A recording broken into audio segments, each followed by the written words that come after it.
show. Thank you, Cosendo. It was a great interview with Jason. So coming up, we've got the Democratic Party Chair, Sarah Thomas Netty Dog. I think Senator Tony Atta is the GOP Vice Chair will be also jumping on. Phil Flores, Senator Joanne Brown, Senator Jim Moylan. I did put out the ask to Vice Speaker Tina Munoz Barnes to come on just to kind of offer a little,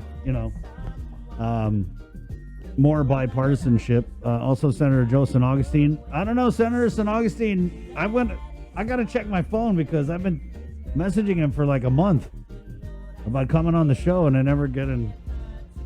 Did he change his number? I have no idea. He's probably working on the budget. Maybe, right. Okay. 7:43. So let's head into the Zoom room, the KUAM News Zoom room. Ni Tafen Zoom. We have Republican Senator and Public Menace number 2, Senator Chris Duenas, with his pesky end and amend, extend the public health emergency bill that was vetoed, by the way. And then Senator Sabina Perez, a Democrat, who's the Environment, Revenue Tax, Procurement, and Labor Chair. Senator, we'll start with you, Senator Sabina. The governor kind of dropped the UI thing in the legislature's lap. What did you make of that? And then I guess if you just want to run round robin on your committees, were you satisfied with the mentions that they got during the speech? Did you find it lacking? Just your takeaways in general, Senator.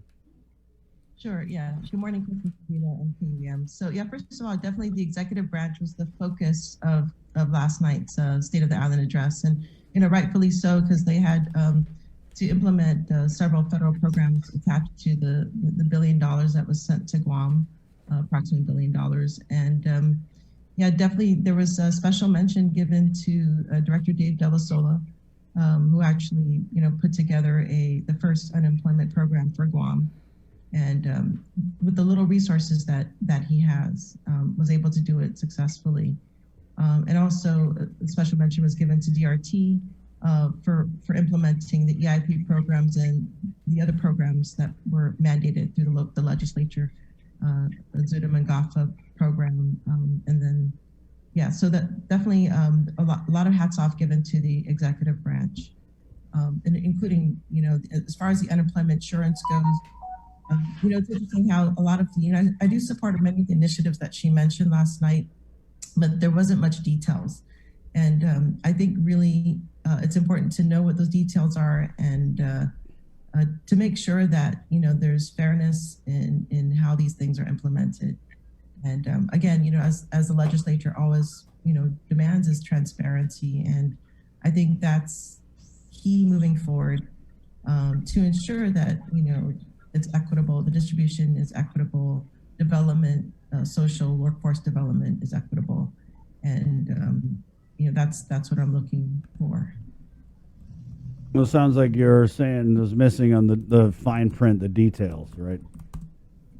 Yes, and yeah, it looks like a lot of things are cooking, right? So from healthcare, universal healthcare, this workforce diversification, which interests me greatly, workforce development. Those are things that are, under my committees, and I'm looking forward to hearing and seeing how these things are going to be implemented. Senator, though you are a former teacher, one thing I didn't hear a whole lot about, and you talked about, the accolades for the Department of Administration, the shout outs to the Department of Labor, but for me, like I said, I didn't hear a whole lot about education in the speech.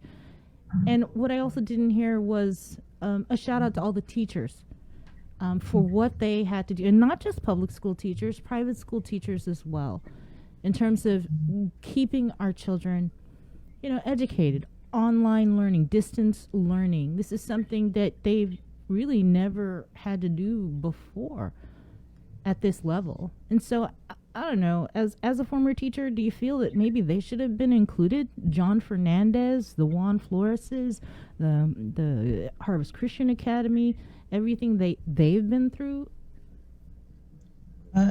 Yeah, that's a keen observation, and yes, definitely they've been through a lot, and I think that's one of the things about teachers is they're very quiet. They basically follow what's mandated, and and it's a lot of hardship. You're right, and that should be recognized and appreciated.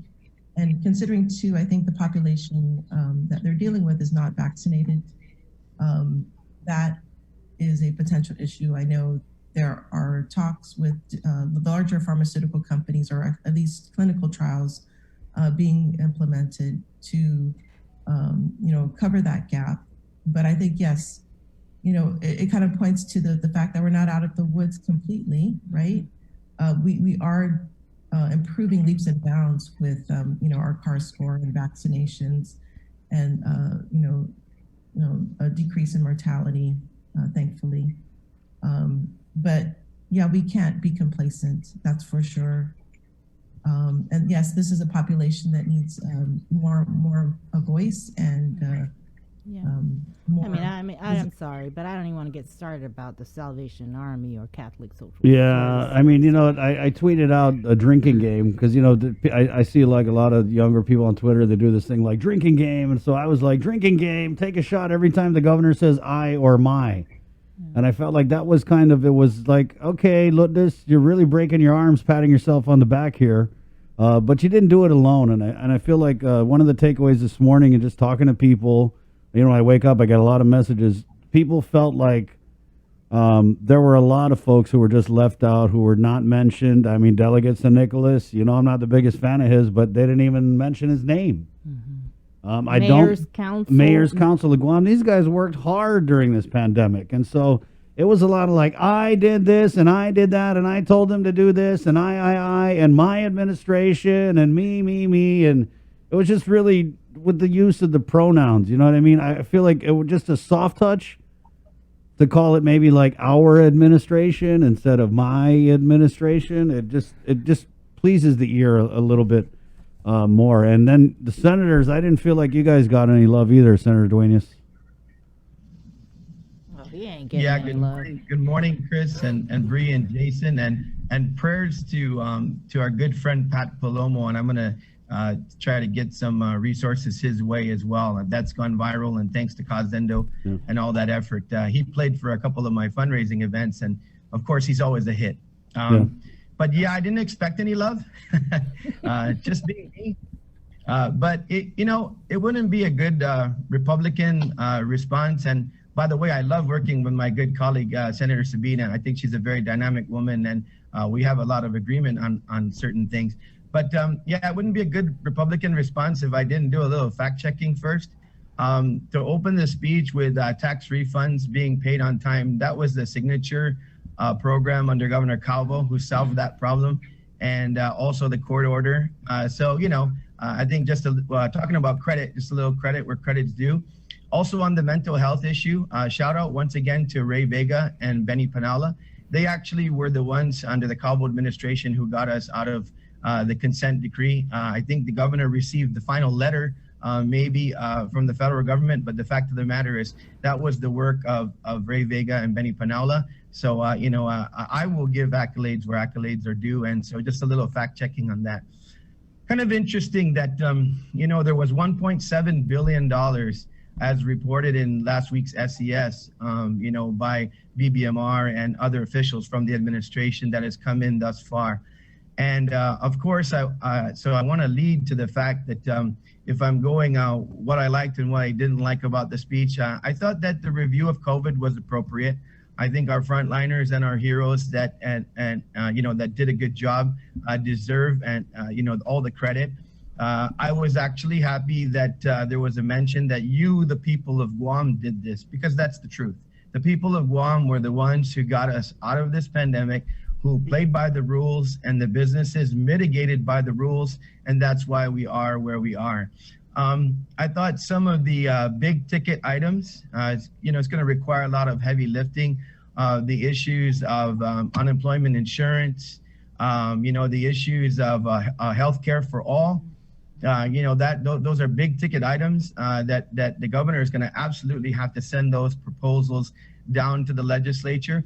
I really heard from the governor that maybe they're going to do a lot of bill writing down in Adelup, because they challenged us to introduce a bill with regard to the sunset provision on the the taxes being at the lower rate for small businesses.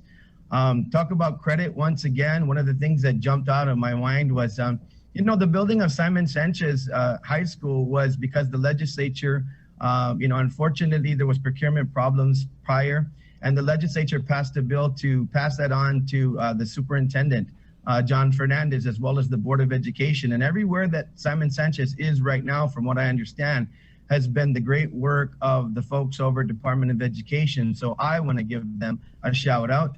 And so just moving right along, my fundamental takeaway was two things. One is it was very light on public safety. Healthcare was covered well, I think. But in my final analysis, I have to say that it was generally a report card. A lot of things that have already been started in the government of Guam that are continuing on, and good to hear, but way inadequate when it came to what are we going to do with that $661 million. And so that's my fundamental takeaway from the speech, lacking in a lot of areas. Senator Sabina? So, yeah, I think that there are definitely details that need to be delivered. In regards to the comment about bill writing, I think that's an interesting observation. One of the bills that was mentioned was sponsored by Senator Shelton, was the Woman Set Aside, and I think that's I'm just questioning about how they're going to work with the legislature. Who's going to be, spearheading a lot of these legislations, who's going to end up sponsoring these legislations. I think too that, regarding that bill, there, as a procurement bill, there are some issues that I have with it. I do support, providing incentives for women, but the way this is written, it would give them the upper hand. And, for me, I always want to look out and see, where there could potentially be abuses, right, in procurement. So I think this is something that needs to be looked at, whatever bills come down, that, my job is to make sure that there is fairness and in any of the bills that come down. So that's one thought I have with that. What about, do you agree with Senator Duenas that the governor was kind of light on details and specifics regarding the plan for the $661 million we're anticipated to receive? Yes, I don't recall it being mentioned, in fact. So is that the very end?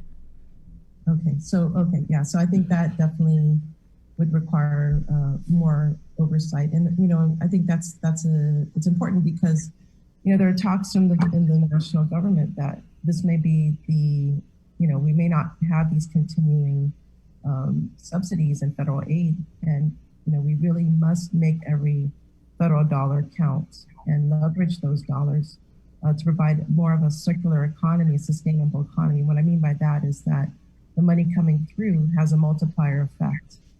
And I think it's great that we are diversifying our economy. I think that's great. We need to do that. But I think, it'd be, in my mind, I think what would be helpful is to have more of a detailed plan on how this is going to become a more economically sustainable economy. And I think too, when we focus on the economy, I would like to also ensure that the environment is being protected as well. That we're not compromising it. Mm-hmm. And so really kind of integrating those two things is important. Mm-hmm. I think as far as public safety, I think there, in a way, it was sort of said that we do have work to do, considering drugs, drug addiction, suicide, right? Those are all issues that have hampered our community for a long time. And I think, there is recognition that these issues must be dealt with and addressed. And so, yeah, I think, again, the details in the plan, it's important to, I guess, learn what those are if we're going to implement them holistically and successfully. Yeah, I mean, if we had a real public safety chair, it'd be cool to get some comments on how light that speech was for public safety. I think it was like 6 sentences. That was just for 6 sentences. What do you guys think? Crime is down? I couldn't believe that. I had a hard time believing there was what they said. Reported crime is down when compared to 2019. Was that the wording of that? I believe it was 2019. Yeah. Yeah, I'd like to review the stats on that. Maybe they were holding it upside down, Senator. He's like turning. Yeah, it's actually up 15%. Gotcha. Okay. I don't think that the people in the community share that sentiment, and so a couple of things stand out once again about this. I think I heard Sean Gumatato talking about this earlier. If there's this seizure of 117 or whatever pounds of meth, I mean, just how much more has made it through, because we know, and let's call it again, like you said, Chris, it is an epidemic of immense proportions. And so a whole bunch more of that evil drug, has to be making it through, and double and triple efforts need to be done. I found interest in the talk about converting the former cottage homes under Department of Youth Affairs in Talofofo into a treatment center. Not that I'm against that, but I was the director when we refurbished that property, and I think it's actually sad that it's no longer the cottage homes. But that the male and female dormitories, as well as the center point there, which is a common area, I think there's, as I remember, maybe 8 or 10 beds in each one of those units, and those are bunk beds for children.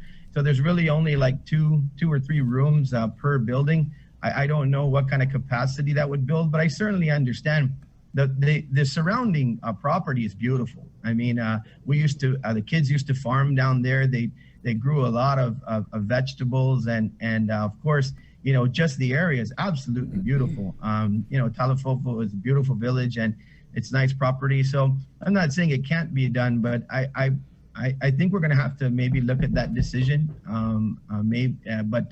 But we'll see. I found it interesting. I don't know like I said, what kind of capacity would be there, but I think we're going to need, even more than that when it comes to treatment. I think right now we see a lot of our former addicts, in some of the media going out and talking about their experiences and how they had to recover and what it took. And I think it's going to take a lot more than refurbishing cottage homes, but maybe a good start. But I think we should talk to the people of Talofofo and others about that going forward. But yeah, those were some of my takeaways. But yeah, in terms of public safety, the officers brought on board, I would have to say that the number of officers discussed must span all of public safety, because I know that we don't see anywhere near those amount of police officers on our streets and vehicles. So yeah, maybe inclusive of customs and other agencies, which they're all needed. Don't get me wrong, but men in blue men and women in blue on the street is sorely needed. I mean, it's just like almost every pullover, it seems like, and this is the issue on crime, right? Yeah. With a defective vehicle turns up weapons, guns, and money. Right. Drugs. I mean, guns, drugs, and money. So we've got a problem, and I think it deserved more than 45 seconds in the speech. Right. And I'm glad you mentioned the Department of Youth Affairs, because I saw that as a missed opportunity to kind of highlight what Melanie Brennan has been doing over at DYA. I mean, in terms of like some of the projects that she actually came on the show, and she was talking about some of the programs for youth and giving them opportunities, so that DYA isn't seen as like a starter, what did you say, school for the Department of Corrections. And then also how she has also been tasked with cleaning up the backlog of cases. CPS. Right. There's something that wasn't mentioned. Services. Yeah. kind of surprised because You the know- governor did declare, CPS in the state. I of mean, that's not emergency. really something you want to put in your speech. Like, I declared a state of emergency because Right, no one was but- checking on the abused kids. But highlighting what's being done, though, Yeah. to To help. turn these it into a children. win or something, a Yeah. positive, right? Yeah, that kind of got me too. First of all, Mel is doing a really good job over there, and the courts also. That's been not spoken about enough. The courts' relationship with Department of Youth Affairs and her being there, I think is one of the standouts in terms of decisions of this administration. But it doesn't surprise me that Mel and her team stepped up to the plate, because the social workers over and the treatment team over at DYA, from the youth centers to over at the main compound itself, are absolutely stellar, well trained, and it wasn't a surprise when all that backlog from public health was being experienced with regard to case management. I knew right away that they would be absolutely capable of doing it, and so, as you said, once again, as we give the accolades in the after party, if you will, major kudos to DYA and their team in partnering with mental health or with public health and getting those case management things to the forefront and taking care of our children. Senator Sabina, closing points, and then we'll throw it back to you, Senator Duenas, before we move along here. Yes, thank you. So one thing I've noticed, sitting on many of these nomination hearings, is that a lot of the people that get nominated are Christians, and they have a good background. And I think that really showed when it came to the pandemic.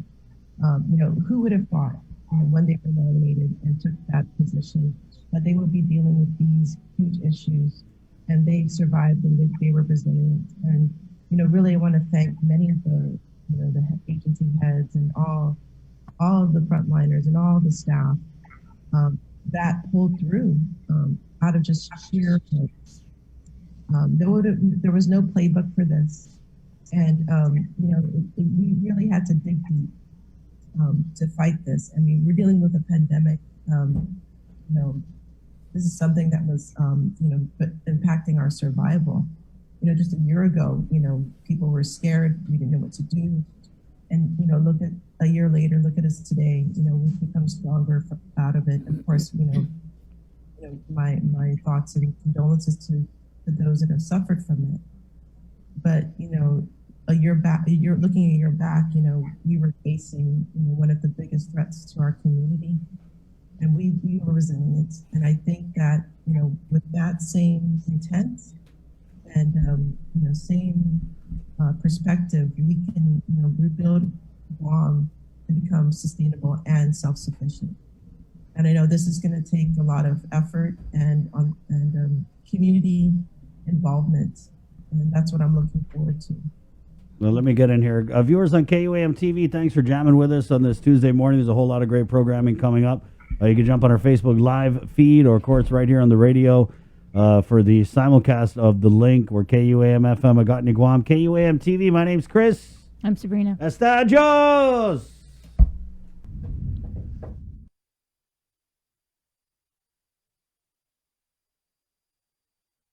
And we're back, unpacking the State of the Island address to Senators Sabina Perez, Senator Chris Duenas. Sabrina?